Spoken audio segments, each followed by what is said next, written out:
एक घटना सुनाए महाराज जी। चित्रकूट में एक महात्मा भजन करते थे, रामानंदी साधु थे, खूब बढ़िया नाम जप करते थे।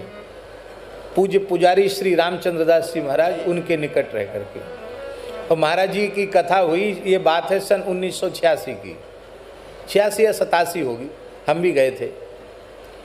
तो महाराज जी की भागवत जी की कथा हुई, और वो संत रात दिन भर जप करते थे गुफा में।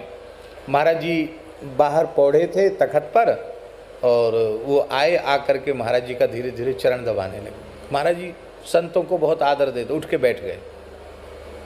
भक्तमाली जी महाराज, अरे महाराज क्या करें?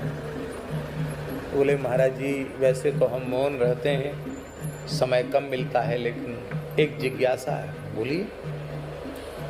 बोले आप सब संतों की, गुरुजनों की कृपा से श्री चित्रकूट धाम में रहकर श्री मंदाकिनी का सेवन करते हुए, कामदगिरी की परिक्रमा करते हुए यहाँ निवास कर रहा हूँ। प्रयास करता हूँ कि जितना हो सके अधिक से अधिक राम नाम का जप करूँ, लगा हूँ, लेकिन कोई लाभ की अनुभूति नहीं हुई, कुछ अनुभव नहीं हुआ।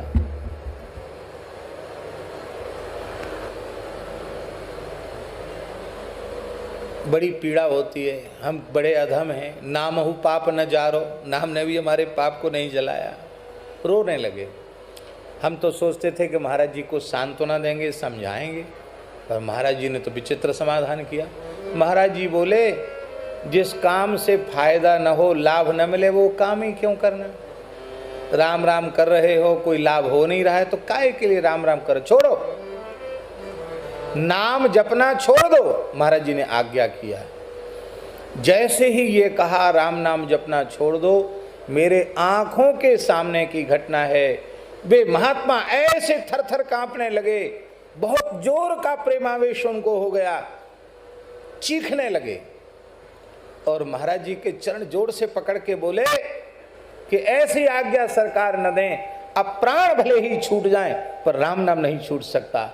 इतना सुनते ही महाराज जी भावाविष्ट हो गए, और उन संत को खींचकर हृदय से लगा के ब्रजभाषा में बोले, बावरे सब कछू तो मिल गयो, और अब कहे हमें कछू ना मिलो। महाराज जी ने ये शब्द कहा। नाम में प्रेम होना, यही नाम की अनुभूति है, यही नाम का प्रसाद है।